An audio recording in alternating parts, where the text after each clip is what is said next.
પાટણના મીરા દરવાજા વિસ્તારમાં એક અનોખું અને સેવાભાવી આયોજન જોવા મળ્યું હતું, જ્યાં નીલુના જન્મદિવસ નિમિત્તે 500 લોકોને અંબાજી અને ગબ્બરના દર્શન માટે લક્ઝરી બસો દ્વારા રવાના કરવામાં આવ્યા હતા.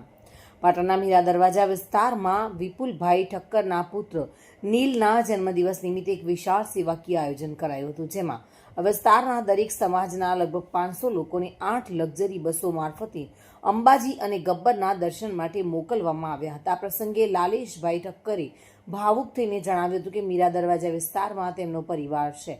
તેઓએ જણાવ્યું હતું કે ચૂંટણી દરમિયાન અને જીવનના દરેક સુખ દુઃખમાં આ વિસ્તારના લોકોએ તેમનો સાથ આપ્યો છે. થોડા સમય અગાઉ બનેલી દુઃખદ ઘટનાના બાદ ભગવાનની કૃપા ફરીથી ખુશીઓ પરત આવતા આ આનંદના અવસરે સમગ્ર વિસ્તારના લોકોને સાથે રાખીને માતાજીના દર્શન માટે આયોજન કરવામાં આવ્યું હતું.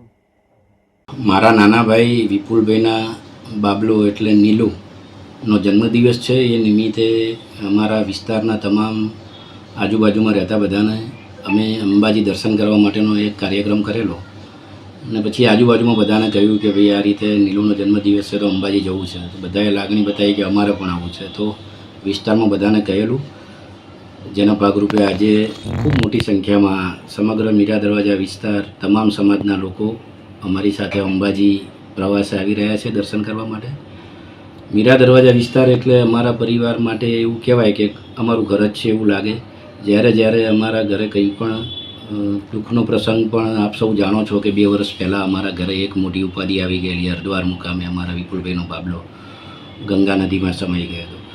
એ વખતે પણ સમગ્ર વિસ્તાર અમારો પરિવાર જ હોય એ રીતે અમારા પડખે ઊભો રહેલો અને ભગવાનને આખા પાટણે પ્રાર્થના કરેલી અને ભગવાને પણ એ પ્રાર્થના સ્વીકારી અને ફરીથી વિપુલભાઈના ઘેર બાબો આપ્યો. અને આજે એક આનંદનો દિવસ છે એટલે અમે બધા જતા હતા તો આખો વિસ્તાર અમારી સાથે આવે છે, એનો પણ અમને આનંદ છે.